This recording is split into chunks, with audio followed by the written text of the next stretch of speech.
Hello, Talia. Hello, Venerable Robina. People at the And center. Nina and Jeff and a few others are in the center. I'm happy about that. That's wonderful. Good, everybody.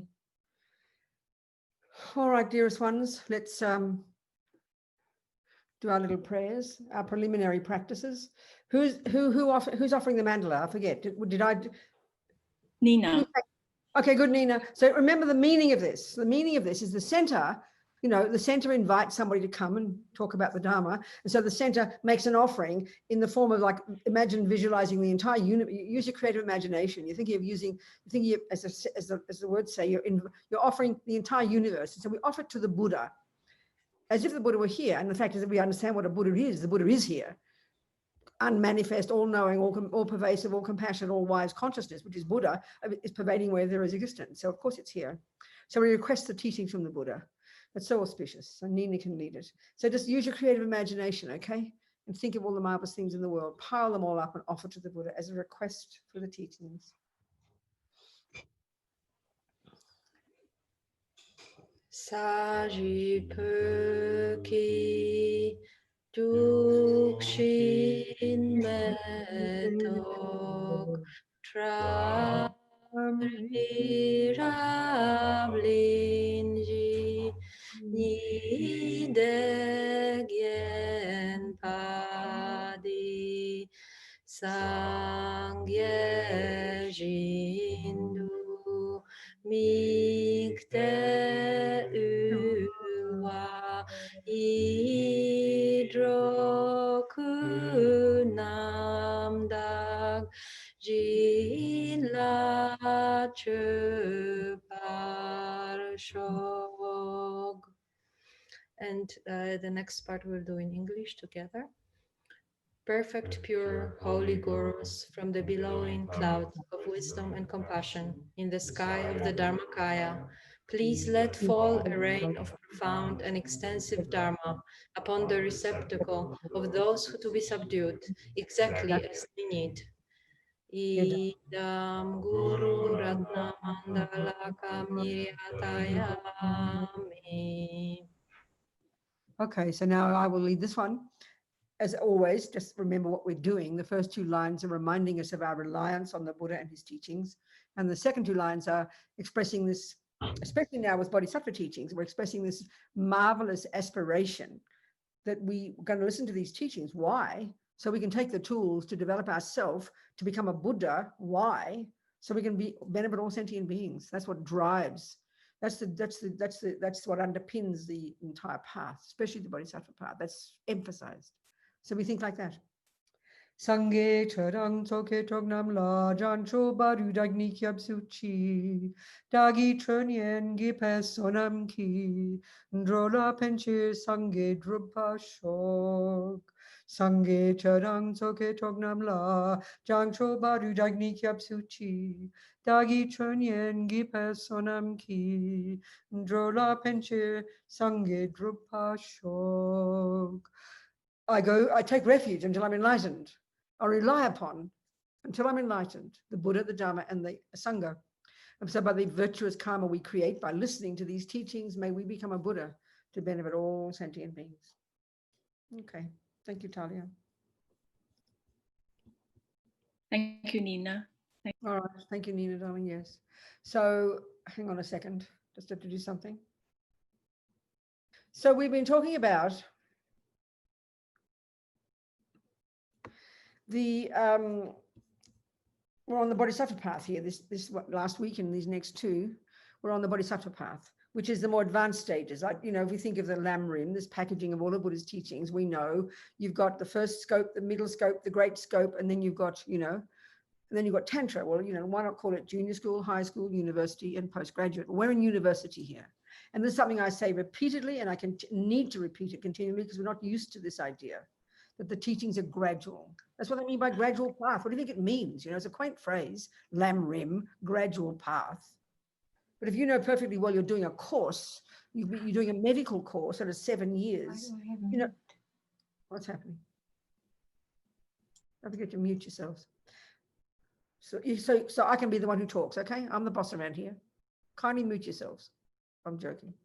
So the Bodhisattva path is necessarily more advanced. So the essence of the first level of practice, just to remind us, is to control your body, speech, and mind, to protect yourself from harming others. That's the entire emphasis of the first stages of practice, and the result from this in the Lam Rim is you get renunciation. Renunciation of what? Suffering and its causes. You put your hands deep into the SHIT, excuse me. You get yourself into the muck of understanding your mind, the delusion. Someone, I'm happy you're laughing. Who's not muted? Anyway, darlings, never mind. Someone will find they're not muted. They can mute themselves then. Maybe Christian, you're not muted. Look like you're not muted, Christian. He can't even connect to the sound. It's okay. I'm muting people. Who can't? Christian doesn't have sound. Oh, it says connecting to audio, which can't get it. What a pity. Can we help?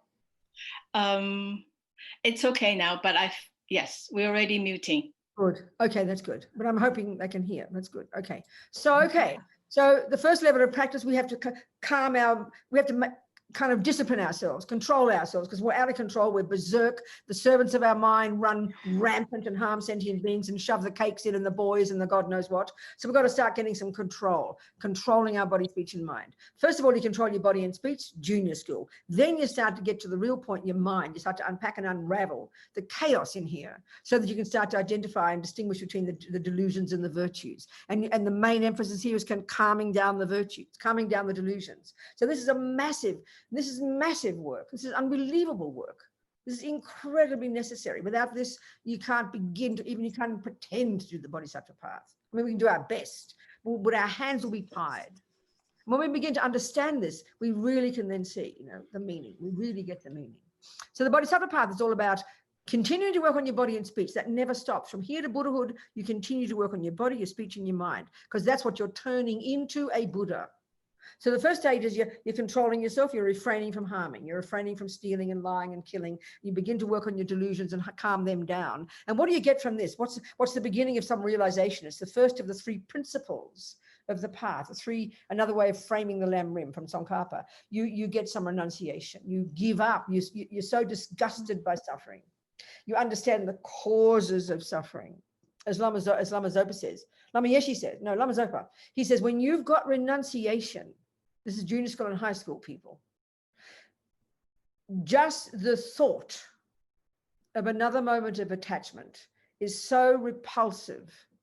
It's like being in a septic tank. And another time he said, it's so disgusting. It's like using used toilet paper. So try and get the point. So we're nowhere near, we're nowhere near renunciation. That's okay. We have to be honest. We are in love with attachment. We can't even, it's so primordial. It's so fundamental. We can't even recognize it. We don't even distinguish it from love, for example, and compassion and all those. So it's pretty profound level of practice. And in a sense, that's the retreat mode. The best way to do the wisdom wing is to give up sex, drugs, and rock and roll, give up mortgages and dogs and cats and husbands and food. And I mean, it's already so advanced. So then you can go to the mountains and take vows, live as a monk or a nun best. And then you'd start to get some, you start to really work on your mind and you get shamatha, get calm abiding. Then you can really start to do the job. And then you can come down the mountain now and then you start working with sentient beings, I mean, this is the ideal scenario, but of course, 99% of us won't do that. We're going to continue with our sex, drugs, and rock and roll, and our doggies and pussies and boyfriends, whatever it is, and that's okay. I'm not being sarcastic. I mightn't have a boyfriend, but I've got everything else. I'm not giving up much, I promise you. Probably giving up dramas and fights and jealousies, because you don't get jealous if you don't have a husband. Anyway, whatever. So then you get to the compassion wing. So that's the one where you kind of join the world, The Bodhisattvas, the only reason they're in the mountains is to get some realizations. Then they come down. Where do they go? They don't go to sit in a quiet little house in the trees because they want a bit of peace. No, they've got peace already. They want to go to the pipi and the kaka of the world, which is the big cities where the maniacs are. That's grist for the mill for the Bodhisattvas, all the crazy people. And the other thing about bodhisattvas, because they've given up attachment and delusions, and they're really have got profound, utter control over their body, speech, and mind. They're way beyond all the nonsense that we're stuck in. Then the world is their world. What did we say in the West? The world is their oyster. They utilize everything. The real skill of the bodhisattva path is the ability to utilize what's there. In the beginning stages, you've got to be controlled and keep away from the cake and the handbags and the boys and the money, just to be calming yourself down. That's necessary. But then once you're on the bodhisattva path, you utilize the resources of the world. There's something that's a bit shocking to us. We don't quite get it, We utilize the bodhisattvas. We talked about it last week when we discussed generosity. This is a massive part. The bodhisattva attitude is a huge, brave, vast mind that totally wants to utilize everything of the universe for the benefit of sentient beings, So they think, so if you want to, the analogy of that, you've got the quiet little person who lives in their house being controlled and calm them down and humble and nobody knows them. That's perfect. That's the wisdom wing. But the bodhisattva path, you want to be big and fat and famous. So get my point. Because why? Think why? Because you want to connect with sentient beings. This is a key thing to understand. I talked last week about generosity with money, for example. It sounds a bit shocking. I thought I was a Buddhist. I thought I was supposed to be renounced. Yeah, of course you are. You don't need the boring old money. I mean, Lama Zopa, he is renowned for his unbelievable number of projects. You can't even imagine the number. I mean, when we do this tradition, you do for the Lama, you do what they call a long life puja. The students offer a long life puja, requesting the Lama to stay, to live long. And, you pray to all the Buddhas to remove all the obstacles and so on and so forth. And traditionally, what you do is somebody, writes, one of the students will write like a verse, a very beautiful verse prayer, then, and it's read out. And sometimes what people do is they quote all the projects of the Lama. Well, I mean, Lama Zopa's, it's phenomenal. He's a small person who's been a yogi since he was born. He was a reincarnation of a yogi from the past life. And then he met Lama Yeshe when he was about 14. And then they met Western students and when he was about, 20 something, 25, 1950, 1965, 45. He's 20 years old and continues to be a yogi, humble yogi, meditate all night, doesn't sleep. That's his life. And then as he got more students, he started teaching, going around the world, but still, has nothing from his own side. But because he's got incredible practice and he's famous for his generosity. He's famous for his generosity. I mentioned, I think, last week. So that means anything he ever gets, because he's a bodhisattva, and that means even low-level bodhisattva, there's no longer the thought of an ordinary I. This is one of the key characteristics of a bodhisattva. When you make that paradigm shift, and your mind has shifted from putting I first to putting others first, and not just in a moment, not just in some kind of flash in a meditation, but you've actually accomplished that. It's stable. Actually, it's not really stable until you realize emptiness. You can even lose bodhicitta. But the bodhisattvas are this powerful bodhicitta when they made this paradigm shift, when now others are what occur in their minds. They're like a mother, and the entire universe is their children. It's the simplest way to put it, which sounds pretty insane for us. It's hard enough having one child. That's the degree of their renunciation. They've gone beyond delusions, and the degree of their incredible courage of bodhicitta.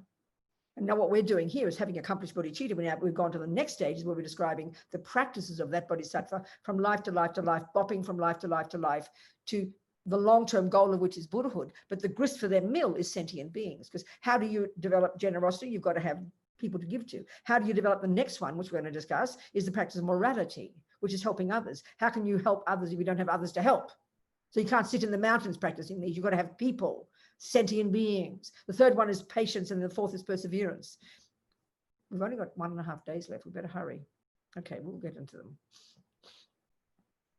So sentient beings are what they need. So they go from life to life to life. And the key point is this. One of the key points is this.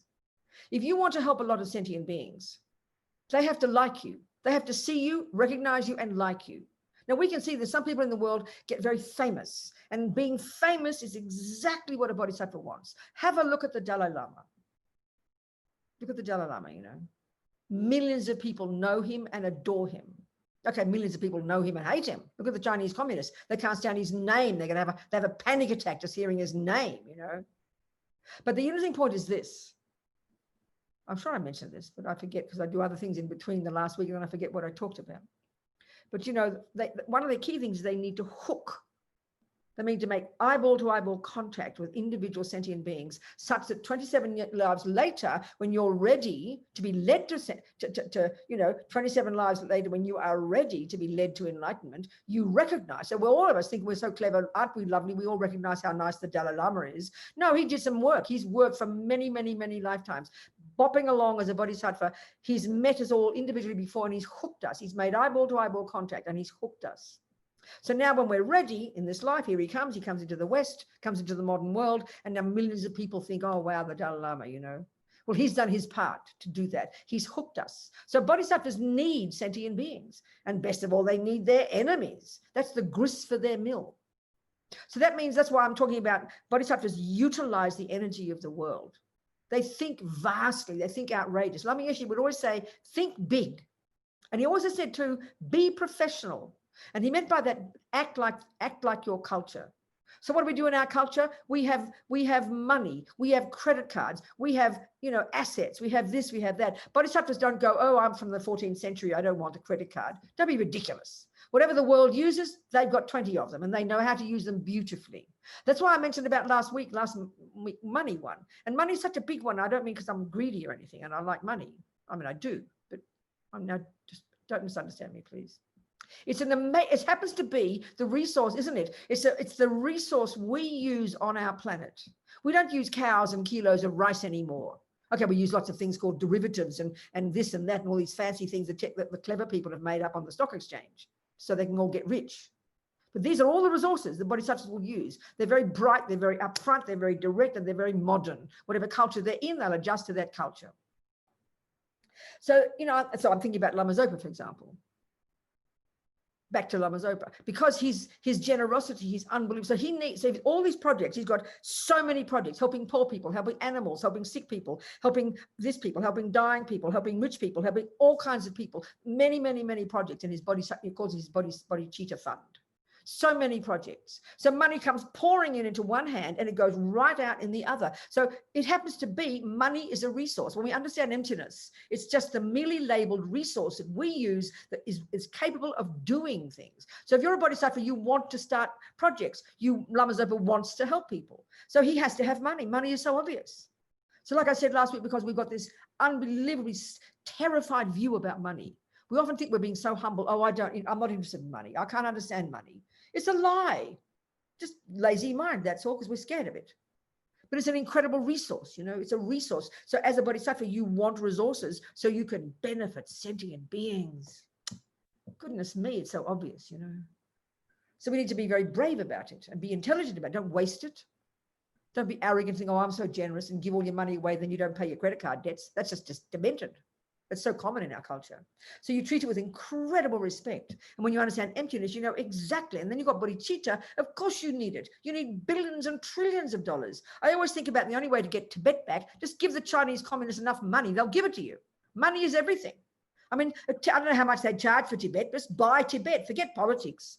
Politicians are pathetic. But best people on the planet, the cleverest, are the ones who run money. So I always think just get enough money and buy back Tibet. So I pray in my Mandala offerings, may I have enough money to buy Tibet and give it back to the Dalai Lama. Be done with it, I hope you get my point. You've got to think big as the bodhisattva.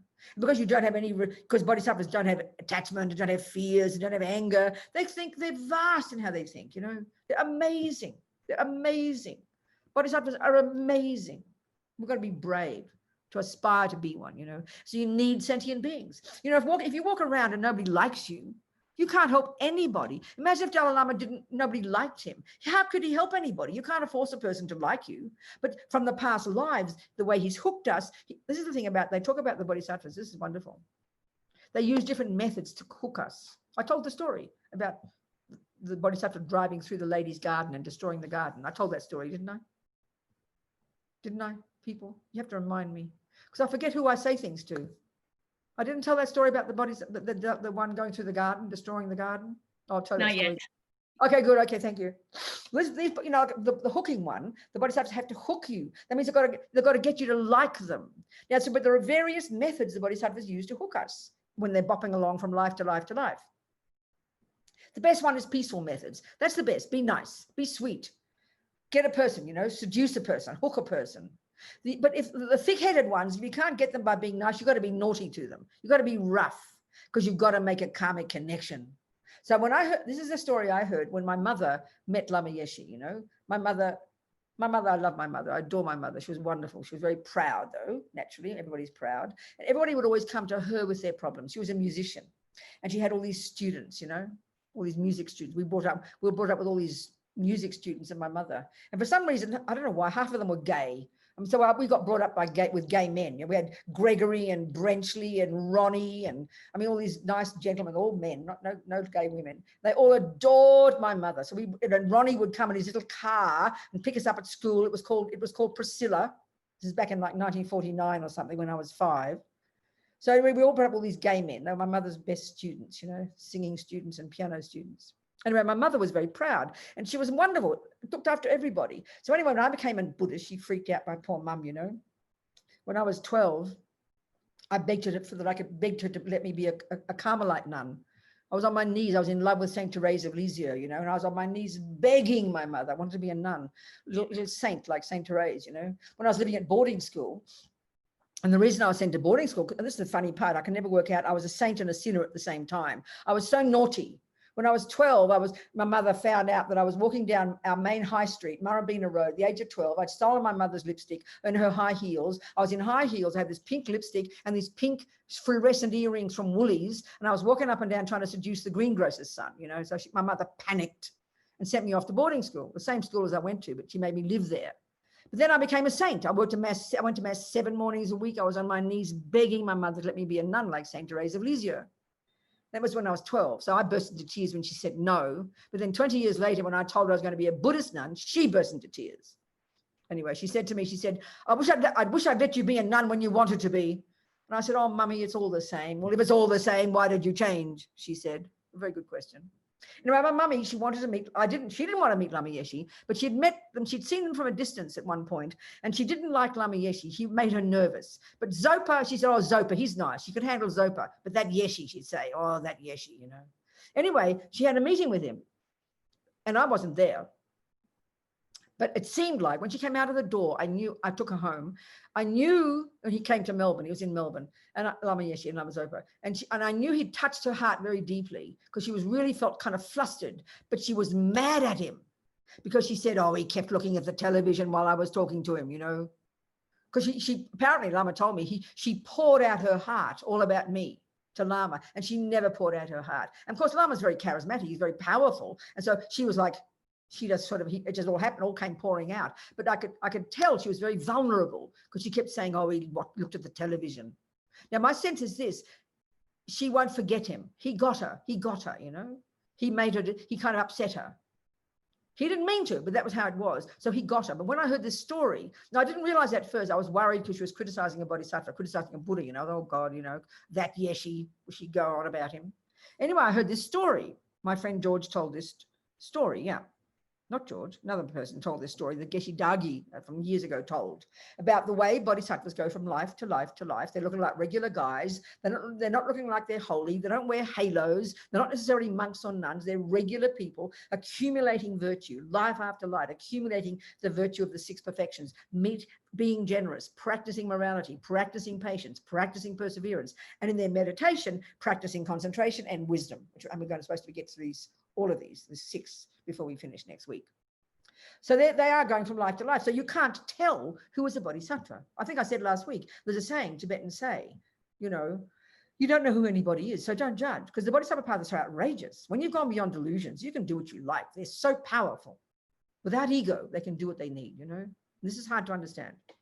So anyway, this bodhisattva, he was in some village and he's kind of hooked. They're very conscious. They've got a long-term goal. They want to hook these sentient beings. They look like they're nice, sweet guys, but they want to consciously make a connection with whoever they meet so that when they're ready to be driven, to be led to enlightenment, it might be they just want a cup of tea now, but they've made a karmic connection. If they need the teachings, they'll give it. If they're not ready for the teachings, they'll give them a cup of tea, but they know they've made a karmic connection. So 27, 35 lives later, when they're ready, they'll meet that person and they'll be dragged to enlightenment.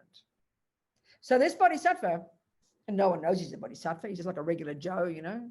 He's in this village and he connects with everybody. He uses peaceful methods. So they all like him. But there's one old lady who didn't notice him. So he couldn't leave her behind. He has to make a karmic connection. But peaceful methods didn't work. So he discovered she had this beautiful garden.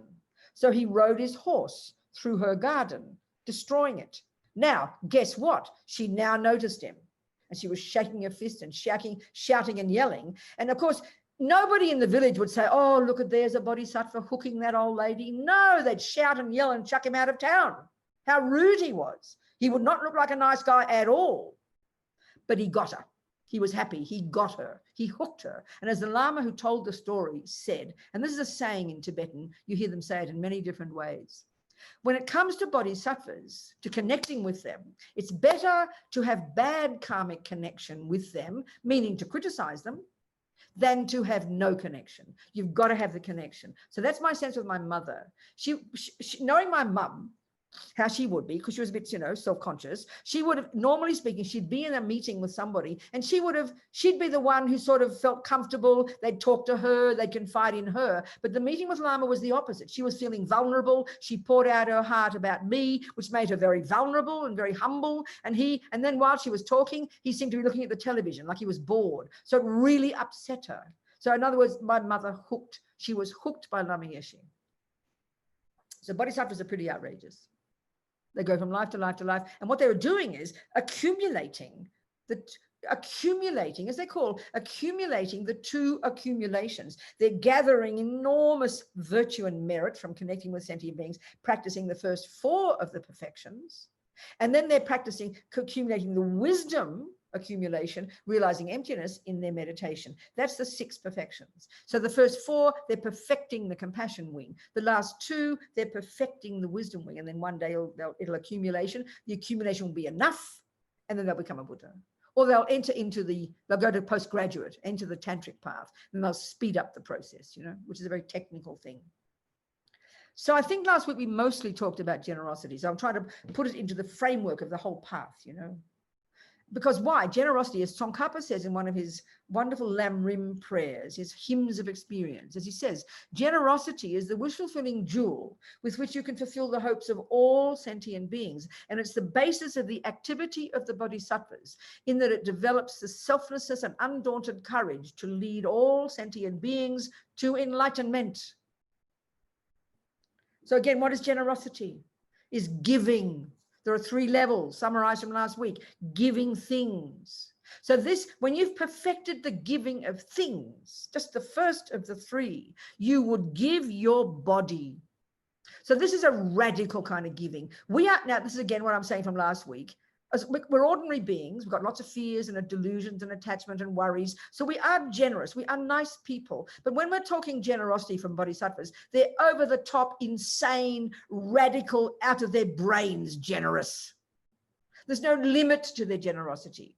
You know, as Lama Zopa said, I told you this one time when someone was helping with the prison project and she was selling her house to raise money to offer to the prison project, and she wanted Lama Zopa to write on a little crystal, to put in a mantra in the crystal in the house to help it sell. And Rinpoche said to her, and this has become the motto of my own bodhicitta trust, he said, do not think of receiving, think of giving. And by the time you've perfected generosity, this is the point of a bodhisattva, there is only the thought of giving. There's not even a fraction of a millimeter of ever a thought of ever receiving anything. It's not as if they're suppressing it. They're not walking around looking like a victim. It literally doesn't arise in their mind. It is only the thought of giving. And so generosity is the first of the 6, so the least difficult. But when we think of how highly developed it is, and once you've accomplished it, what it would mean, is unbelievable, you know. But it doesn't mean you don't be strategic. When we think, oh, I'm so generous with money, oh, I give it all away, I throw the dollar notes into the sky, that's pathetic. That's just showing off. And that's what I meant before. Bodhisattvas are intelligent. They don't just, they would give away whatever they've got. Lama Zopa gives whatever he has. Like I said, you go visit him and you have your beautiful Tara statue or your special little thing that you made for him and you give it to him. Well, you better let go of it right then, because the next person will walk out with it. So it's like an incredible attitude, because all he does is give, you know. He doesn't ever think. So you could argue he's not even being strategic. I mean, he's got his organization. I remember one time, one person offered Lama Zopa several $1 million for his organization to help run the office and do all his projects. Well, I mean, if you just give it to Rinpoche, he would give it all away that second. So then they've got to have people who are helping him be strategic, you know, because he just believes in generosity. I mean, there's this wonderful story about how he raises money. I mean, it's like he's got a direct line to the Buddhas. This is a wonderful story. Sarah J Monastery, one of the many of the three greats in Lhasa, Drepung, Sera, and Ganden, the three major monastic universities started coming from Tsongkhapa in the 14th century.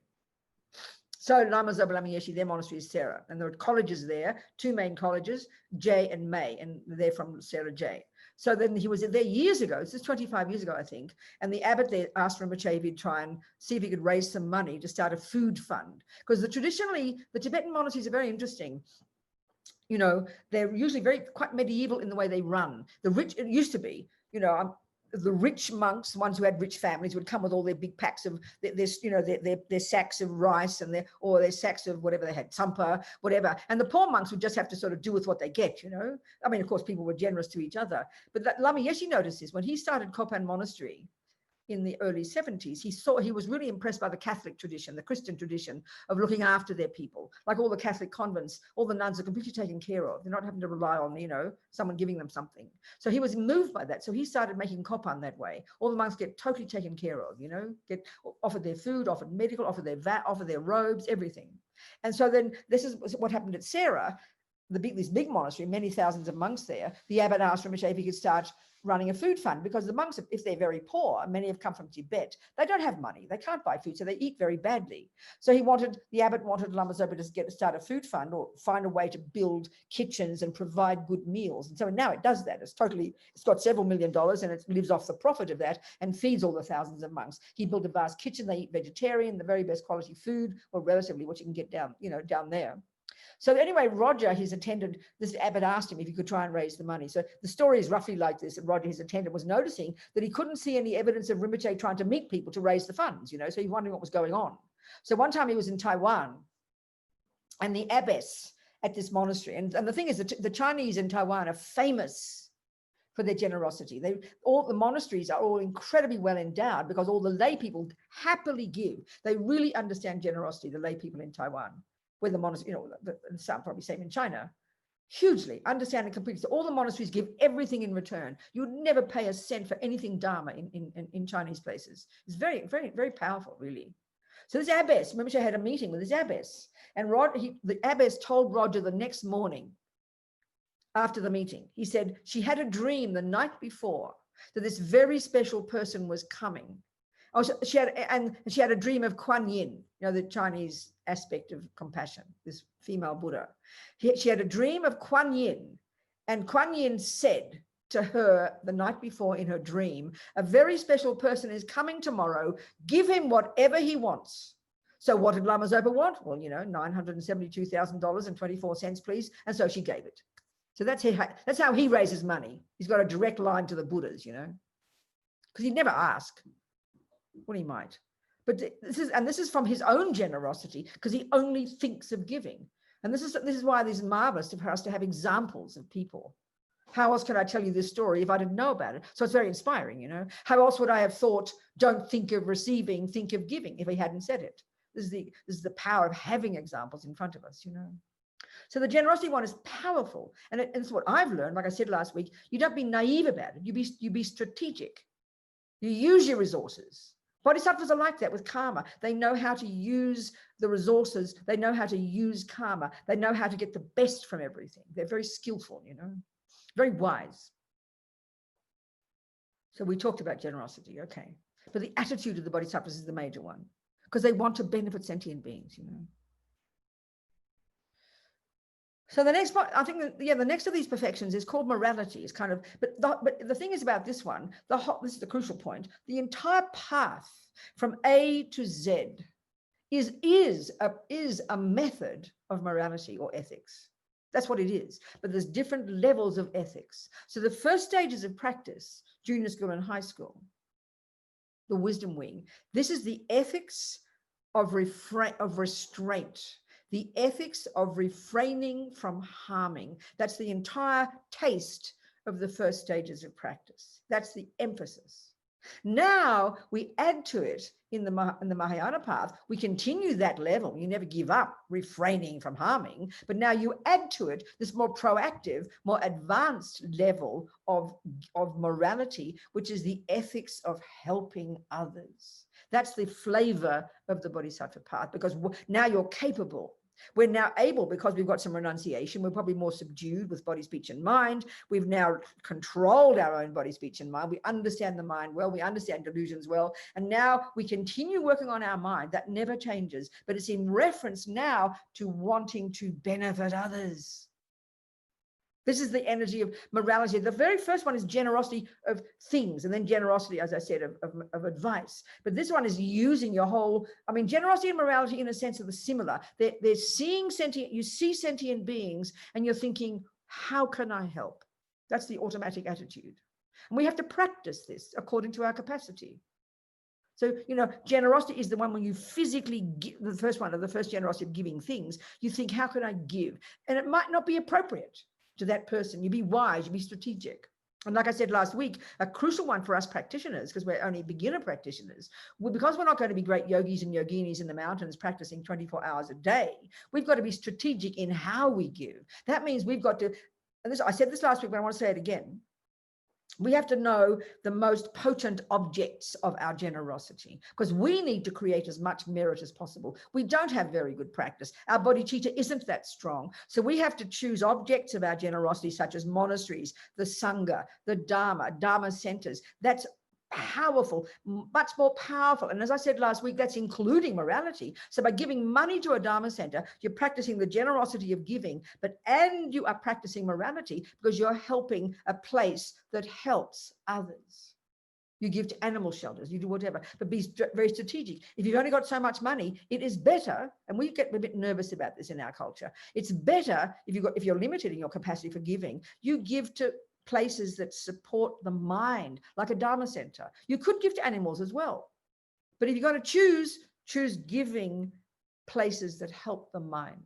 Lama Zopa said one time, and again, I think this is a bit shocking for us. If you could compare a person, I said this last week, I think, you can give money, food to everyone on the planet.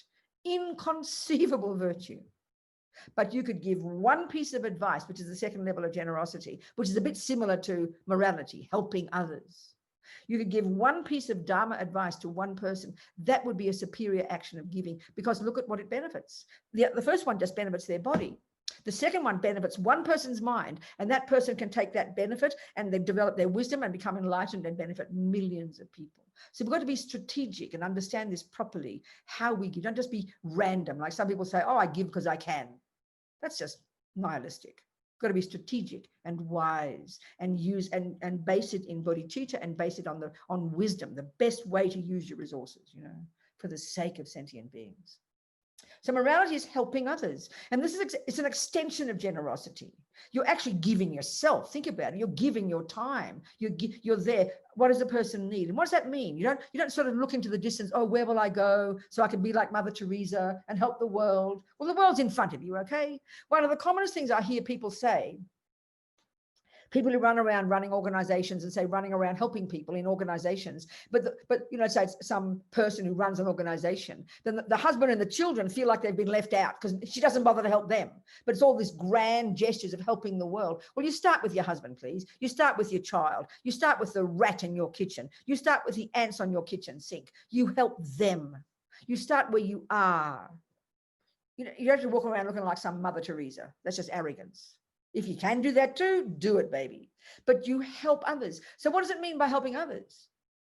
Well, you help who needs help. Who needs help? Well, the poor people, the rich people, crazy people, sick people. Everybody needs help. Whoever it is in front of you. But what it is mainly, this whole Bodhisattva path is cultivating this view, this attitude that underpins it all. What can I do to help? What can I do, And you see it in the world. I mean, you look at the different news stories about COVID-19 all over the world in all the papers and everything. I read all my newspapers. You see the difference. Some people are just become miserable. I'm not criticizing. Miserable, depressed, lonely. No one's helping me. I'm lonely. Other people, what can I do to help? And they're out there being blissful, taking care of people, giving things to people, never stopping.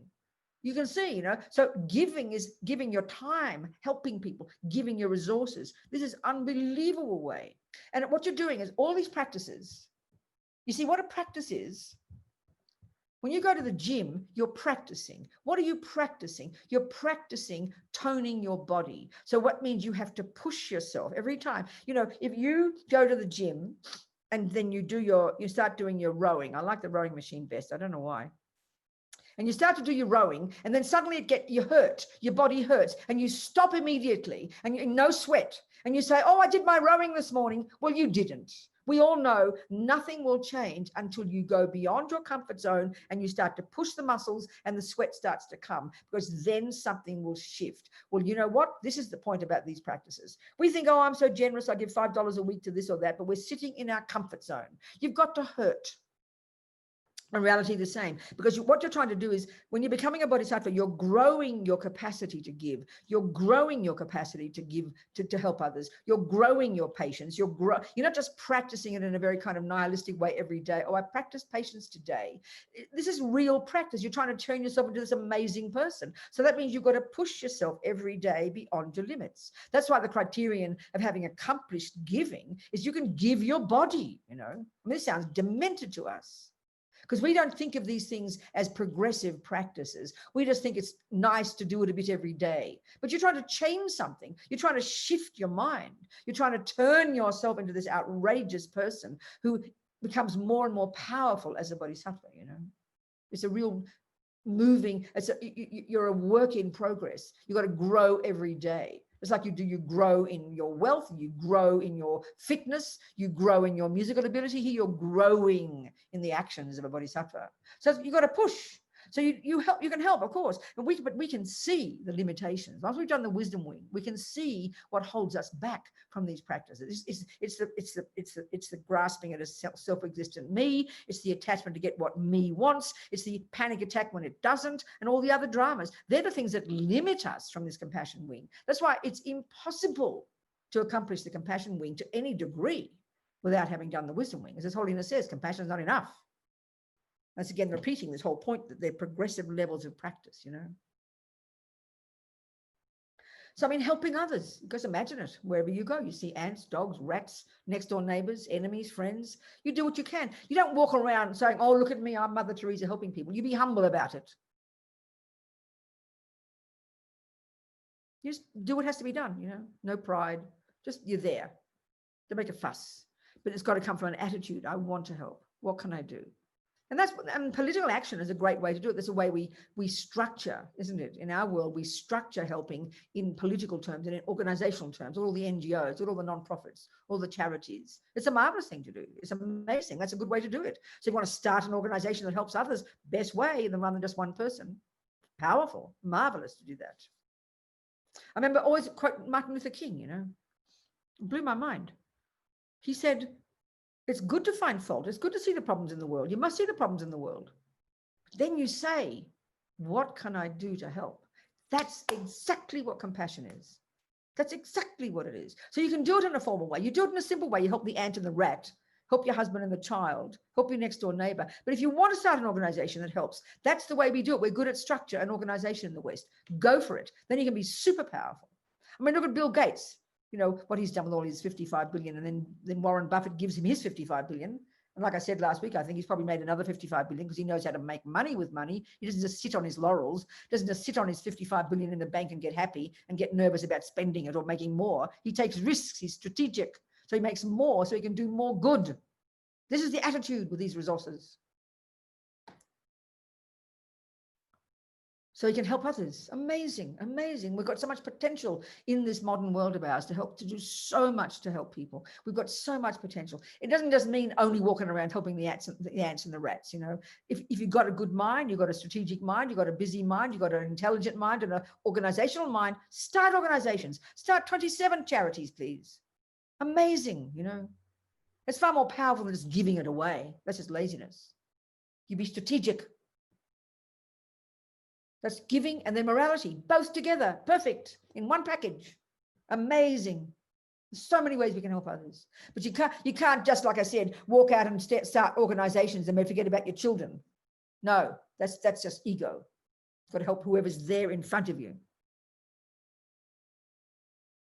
And it might be that, you know, I hear amazing stories of people who take care of their old mummies and daddies, you know. They've given up their life, they've given up their organizations, and they're sitting there humbly and quietly taking care of their mummy and daddy. You think, well, that's not much helping anybody, but look at the practice of that person, sacrificing their life, you know, helping others. Unbelievable, unbelievable, unbelievable. So the next one is patience. This is fascinating. You know, that for us, I think for us, we conflate patience and passive aggression. We think patience is kind of gritting your teeth and waiting for that horrible problem to go away. That's not patience, that's anger. Patience is a profound state of mind. It's outrageous, you know. Patience, okay, this is where we've got to go back to high school, where we've studied the mind and we've studied the 3 poisons. We've studied ego grasping, the root delusion. We're going to counteract that in the 6th perfection when we start talking about emptiness. We'll do that next week. So when you understand the mind and you've got these 3 poisons down, you've got the 3 toxic emotions, ego grasping, the root delusion, which gives rise to this primordial attachment, this bottomless pit of emotional hunger that's a junkie that always wants something more. That's attachment. And when it doesn't get what it wants, that's when that second, the patience practice kicks in. That's the second that practice kicks in. So we think when attachment doesn't get what it wants, then you panic and you shout, you control yourself. Yeah, we think anger is you shout, and then patience is where you control yourself. You don't shout. That's naive. It's a mental attitude. Patience, when we've really developed it, and we actually developed this on getting even all the way to getting bodhicitta before, and that's where they call it transforming problems into happiness, which is you grow this brave attitude of welcoming the problem.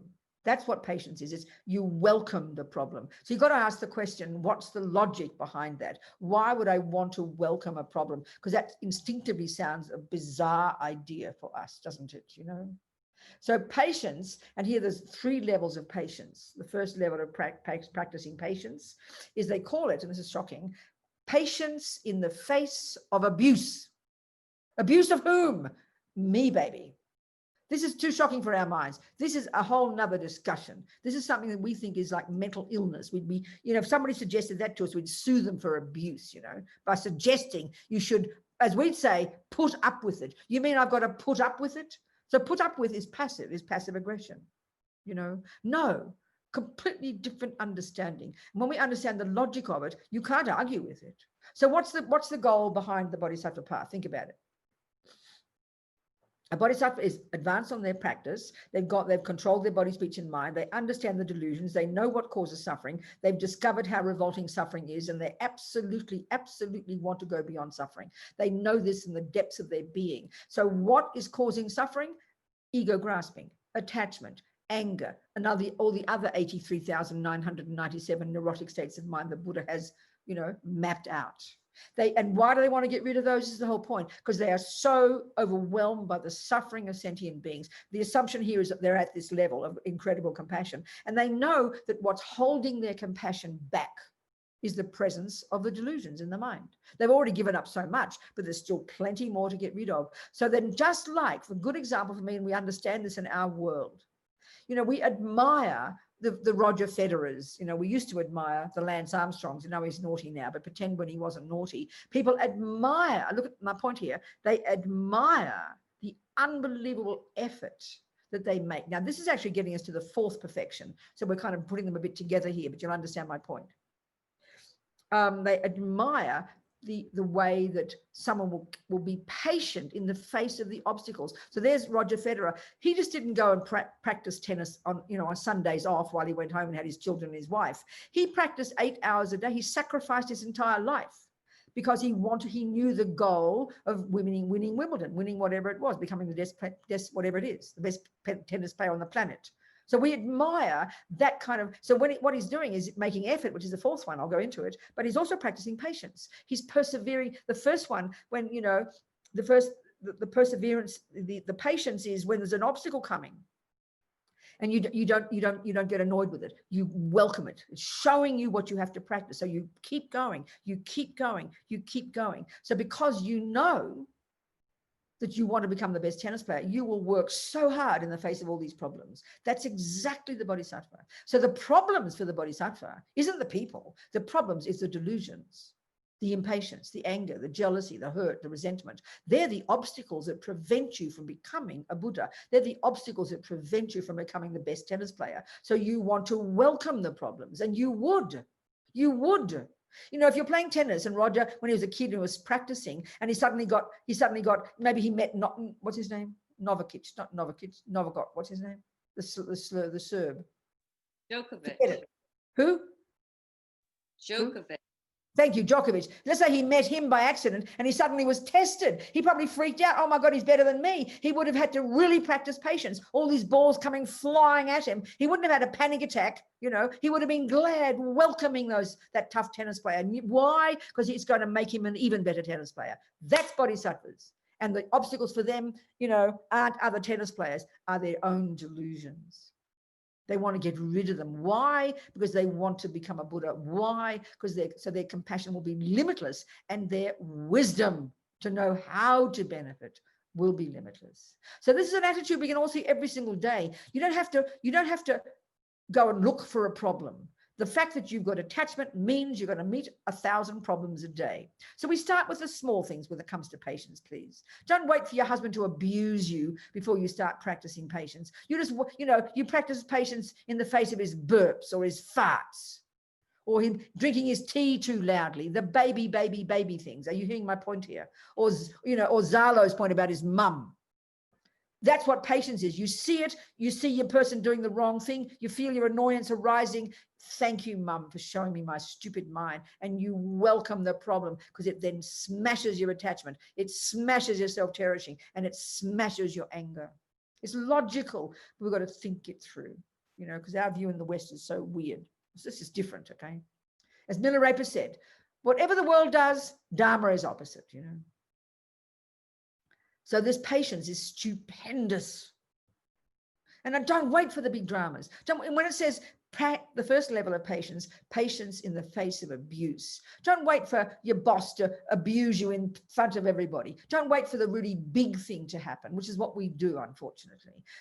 Deal with the little baby things first. Your child, being rude to you. Your husband not listening to you perfectly. Someone swearing at you on the road. You take that chance. You grab that opportunity, and at that second, you grab it and you welcome it. Thank you for showing me my shitty mind, you say to yourself on the road. That's practicing patience. So again, this point, I can't stress this point enough. We're so obsessed when we think of practice, when we think of meditation, we think of it as an isolated event, and you sit down and you're hoping for a nice experience. We treat it as an isolated experience. That's bizarre.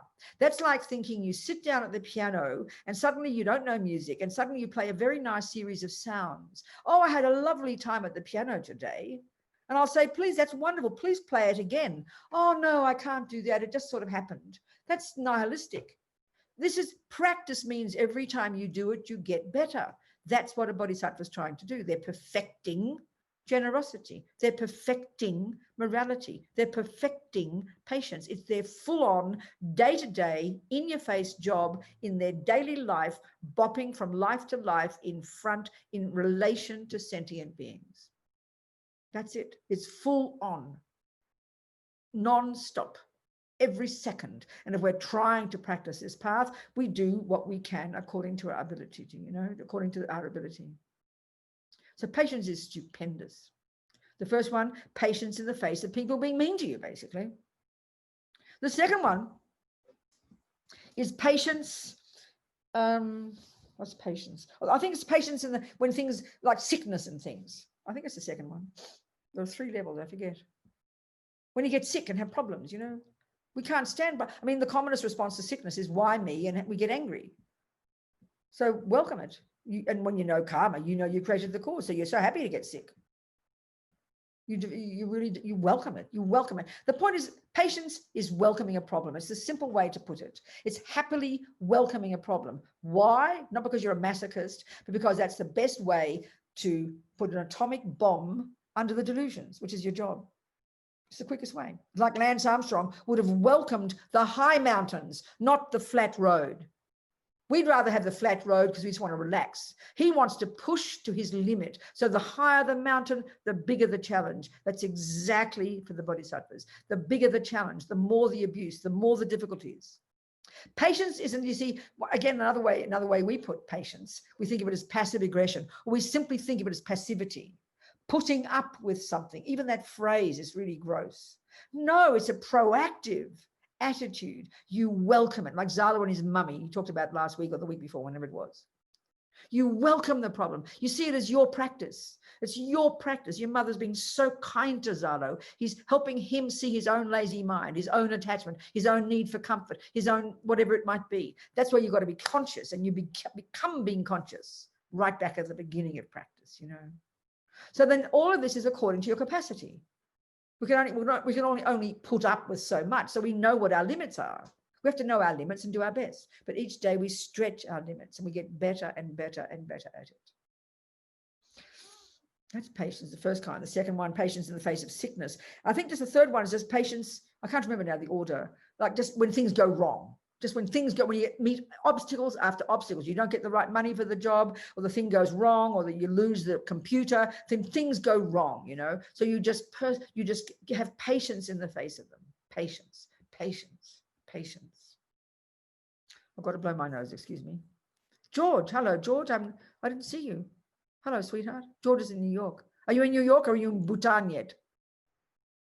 In New York? Talk to me. Yes, I'm still in New York, General. Still in New York, and that's your home, still same home? Yes, but not for long. Oh no, darling. Darling George lost his beloved husband a few months ago, wasn't it? He's working beautifully on his mind. Good, George. Good, sweetheart. Hang on, I've got to blow my nose. Forgive me. So there we go. So probably, I mentioned George. I don't mean to be private or anything. I mentioned Zalo and his mum. They're the things. These are patience. Practicing patience. Practicing patience. When your beloved dies, when your mother's old and sick and whatever. Patience is incredible, you know, because attachment's not getting what it wants. It's so clear, isn't it? Are you hearing me? Sounds peculiar here. You're hearing me, right? Just nod. Okay, fine. So patience is a massive one, massive, massive.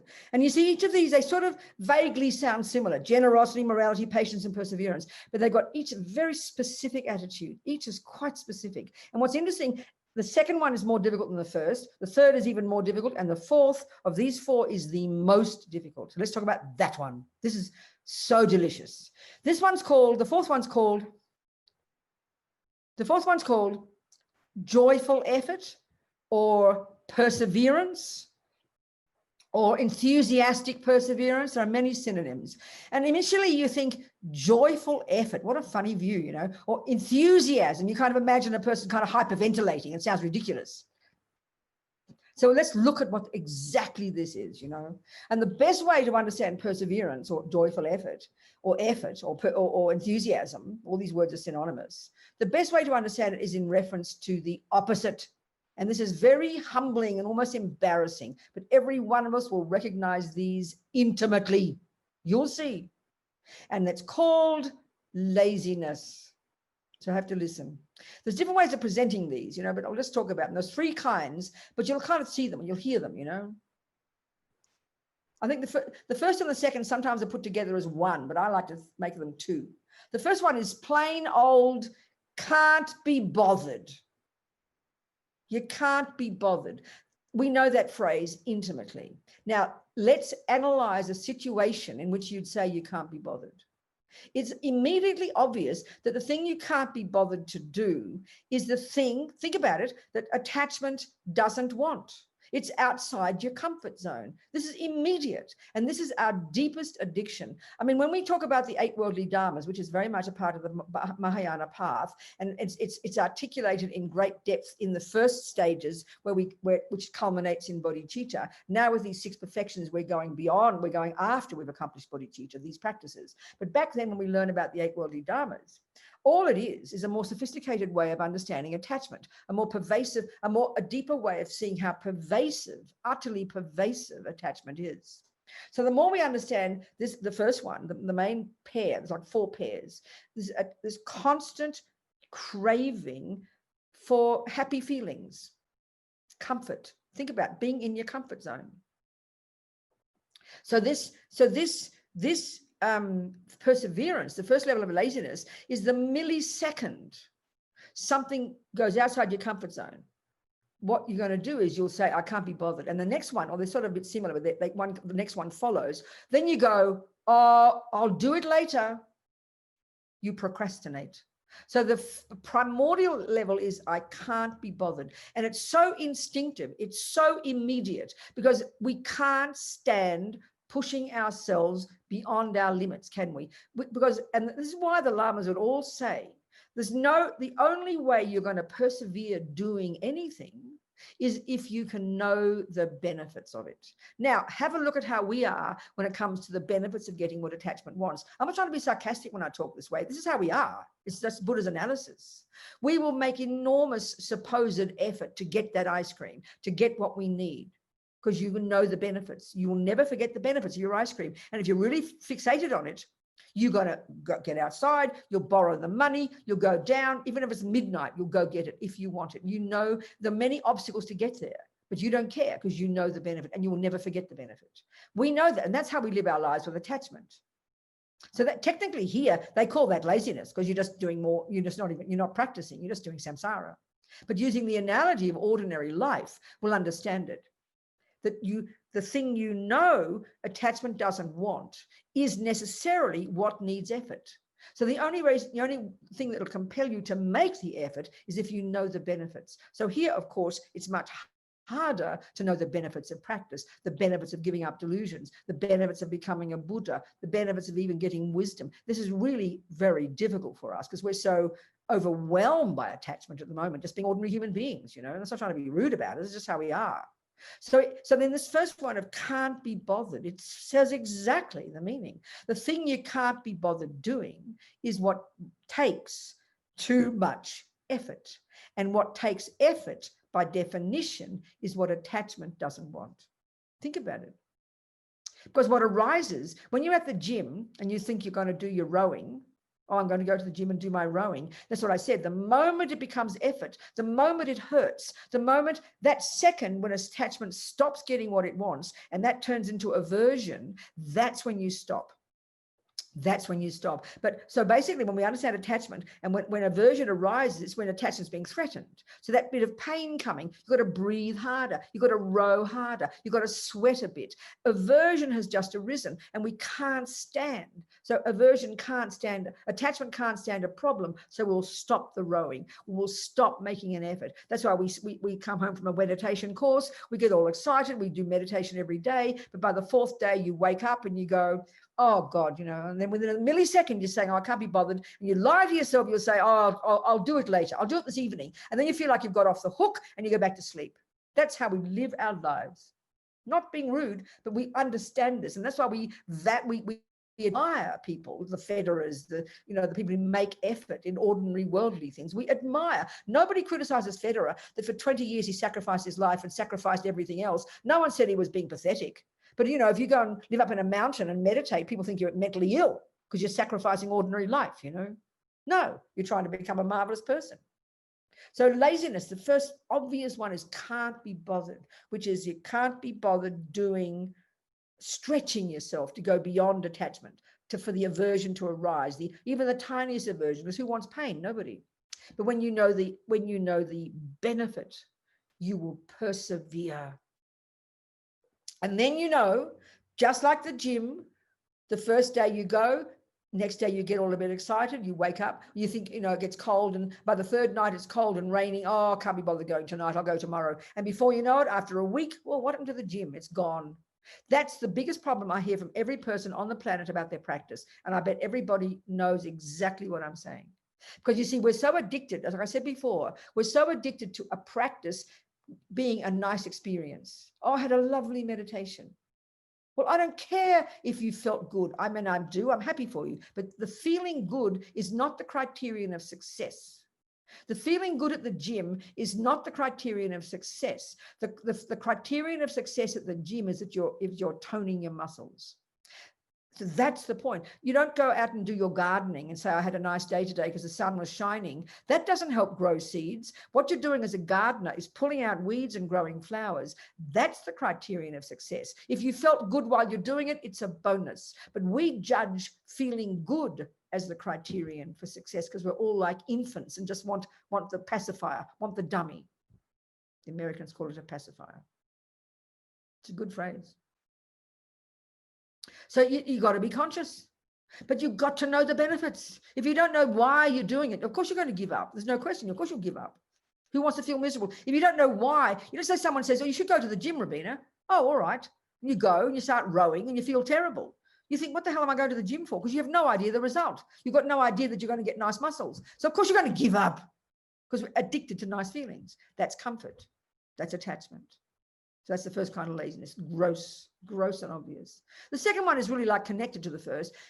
You put it off. And that's the lie that comes. If you just admit to yourself, well, I'm just lazy, I can't be bothered. Okay, at least you labeled the problem correctly. But when you then say, oh, I'll do it later, you lie to yourself because you're trying to make yourself feel good. You're trying to get yourself off the hook from saying, I can't be bothered. But that's double trouble. That's an extra level of laziness because you know later never comes. And you know all you've got, you're carrying this burden. Everybody in their daily lives is the same. You carry this burden, I should do it. I've got all these jobs. You carry this stuff around like a heavy weight, isn't it? The jobs I should do, we keep putting off. I mean, I do that with my work. My work is all Dharma. Aren't I fortunate? If I want to be a Buddhist, I'm trying to do work that's valuable, which is called Dharma work, so I can create merit, so I can be a blah, blah, whatever. And all my jobs are Dharma on my computer, but I see certain jobs in my folders I don't want to do. I keep putting them off. And it all happens in about a millionth of a second. I check my to-do list. I have to be disciplined with my to-do list. I put how many hours I'll do each one so I don't waste time. And I check the one that I keep putting to the next day. And I can't lie to myself, but I do quickly. I'll do it later, I say. And later never comes. 6 weeks later, there's your job still there. 6 weeks later on your to-do list because you can't be bothered. But then when you do it, you're so shocked that it took 1 hour. But look at the burden you carry around just for the sake of 1 hour's work and the relief you feel when you do it. Everybody knows what I'm talking about.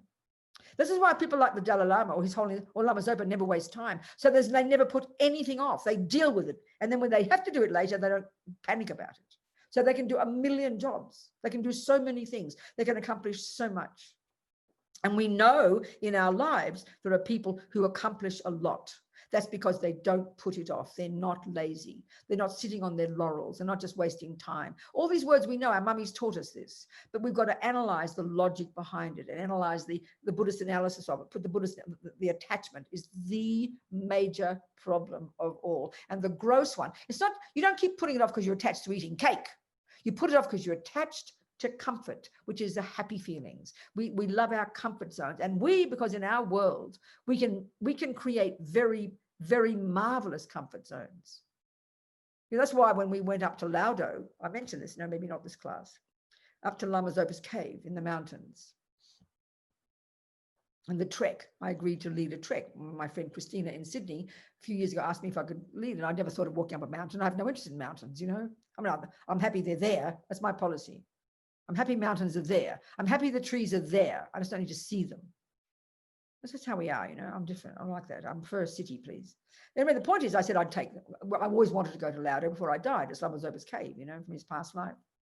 So the point was, it was totally agonizing. It was, the difficulty was simply that I wasn't comfortable. My poor attachment to comfort was completely attacked. So some people like, Nina and Jeff, because Nina's, she's not Swiss, but she lives in Switzerland. So people love your mountains, and people who love exercise and love going for walks every day and love going to the gym, and like they love walking up the mountains because you really enjoy the experience. I was in hell. Lama Zopa said to me when I told him we were all going, he said, yes, you won't want to come back, Robina, because it's such a blessed place. Well, I was so happy to come back. So I did put up with it for 15 days. The walk was exhausting. And I'd look up every now and again from my feet, because when you're trekking, especially up there, you can fall off the mountains any minute. You can meet a yak and they can chuck you over. So I can't see, I tried hard. I'm sort of being sarcastic, but I tried hard to have pleasure. I tried hard to see what Nina liked about it. I'd look at the mountains and I'd go, oh, wow, there are the mountains, It's very funny, isn't it? So then I have to look at my feet again, because if you don't look at your feet, you fall over or off the cliff, even worse. So I don't know where the pleasure is. I'm sort of being jokey a bit now. But look at the effort I had to make. And then by the time you get up to Laudo and it's 10 degrees below freezing and you can hardly breathe, it's just the whole experience of the 15 days demands effort. So then for that reason, I'm happy, I sort of know. And then we go back and stay in the night in the Hyatt. Then I can relax. It's the nicest hotel in Kathmandu. So come on our trek next year. We've got one book for October. Anyway, making effort. You all understand me. I know you all hear me vividly. Now, let me tell you the worst laziness. This is a big surprise. And we all recognize this one. Oh, no, I can't do that. That's not possible. I can't achieve that. I'm not capable. That keeps us rooted in our self-piteous comfort zone. And we think it's humble. It's not. It's the flip side of laziness and arrogance, and it's the flip side of arrogance, and it's having no view of dependent arising. It's like set in stone. You see the goal, you see you're here, and all you see is the gap between you and the goal. Oh, I can't achieve that. And it's a very common one. We call it low self-esteem. Well, it's having no view of interdependence, and it's having no enthusiasm, and it's bone laziness. It's very interesting, this one. So this is the difference between people. You can have I always think of two kids, let's say, or, two of us are watching Roger Federer play tennis. And we're both going, wow, amazing, look at that. And one person says, oh, I want to be like that. And the other person says, oh, no, that's impossible. I couldn't do that. And you go to tennis one day and you can't do it that day. So, oh, no, not possible. I tried to play tennis. It didn't work. This is the worst one. And when we have got enthusiasm, the Lamas say this one, the fourth of the first four perfections, this is the most important, without which we will not succeed, period. And it makes sense. So, of course, everything is incremental. Everything is according to your capacity. And the more we understand emptiness, which is the more we understand dependent arising, we know, as our mothers would tell us, everything starts with the first step. You pave the way. These wonderful sayings. Everything starts with the first step. You pave your way. That's very powerful. Each day you do what you're doing today, and that leads to the next one. And then before you know it, you look back and you've made all these pavements. Or the third one is Rome wasn't built in a day. These are all exactly coming from this exact view that our mummies taught us, that are exactly what we're describing here. Enthusiastic perseverance. Joyful effort. So of course, in the beginning, the effort is not joyful, but you can see once you get, and again, using the relative example, the samsaric example of the gym, once you start seeing the benefit, once you start realizing you've lost 5 kilos, now you get excited. You start to taste the result. That's the good example. So that's why you've got to look at your practice and then rejoice in how much progress you have made. You haven't lost the 30 kilos yet, you've only lost 5, and someone else looks at you and still thinks you're fat, but you've made progress. This is why it is vitally important to rejoice in our progress. The arrogance of just saying I'm hopeless and I'm no good is the third kind of laziness, actually. It really is. So these are so profound. We understand, we're intimately familiar with these 3 attitudes, Can't be bothered. They say the type of laziness is doing everything that isn't Dharma. That's not even enthusiasm. That's actually laziness, because that's a putting off. Yourself, you're trying to do your practice. I'm trying to sit here doing my job, and then I'll hop up and get a cup of tea. Okay, that's fine. We all have to have a cup of tea. Unless you Geshe Lama Kondrok, and I can't even conceive of his effort. He left Tibet. It was like he was recognized. He wasn't recognized formally, but he indicated all his years in Lhasa, in Sarah J. He left in 59. He was about 30 years old. He'd done all his studies at Sarah J. He's been an unbelievable practitioner already, debating, doing all his initiations, doing all his retreats. And then he got back, then he escaped to Nepal and he met his guru, Trijang Rinpoche, the junior tutor of His Holiness the Dalai Lama. And he said, you've got to go off to meditate. Geshe wanted to go and study with the other monks in Buxadur. And he said, no, you go to meditate. So there's this cave he'd been to one time where he had a dream that was Milarepa meditated there up in the top, right at the top end of Nepal on the border of Tibet. So he said, no, you've got to go meditate. You finish your studies, you go. So then we hear that, and I'm doing his biography, and it's very incredibly moving. I can't tell you, it's incredibly inspiring, And we love to read these stories. As Swami Geshe said, when he was young, he loved to read Milarepa. It's just so inspiring to read people's life stories, So this story of the Geshe Lama Kontrog is just beyond hard to even imagine. He left an ordinary life. He used to, even though when he was at the monastery, he slept and ate. He had clothing on, but he made incredible effort. But when he went to the mountains, he began living in a cave with no front on it, a hole in the wall. He had no possessions except his texts and one sheepskin to sit on and a little pot.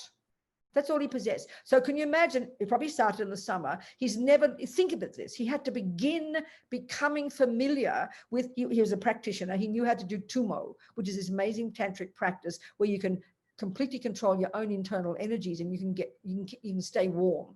You can create internal heat, so you don't need clothing. So there he was beginning. He never talks about it like this, but you can think about it. Even though he was advanced, he still had a little place to live. He still had clothing.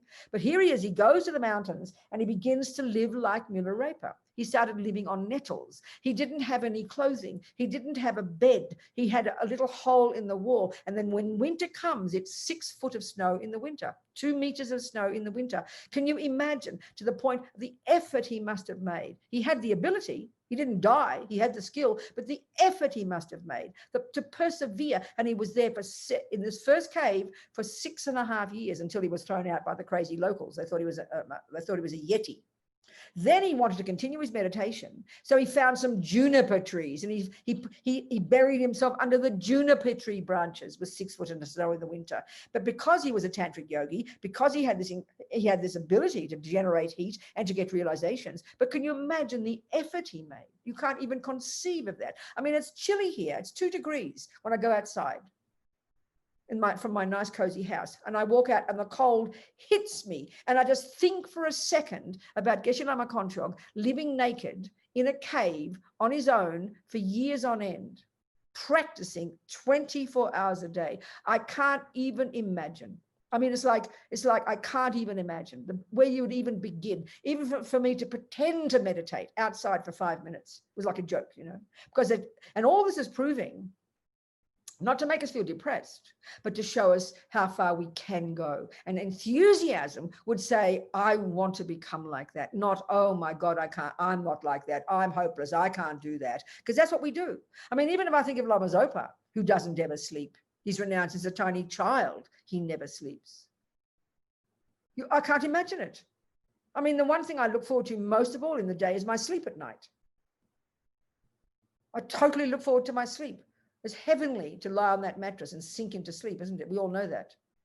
So I try to remember, as Roger said about Lama Zopa, for Rinpoche, sleep is a disgusting waste of time.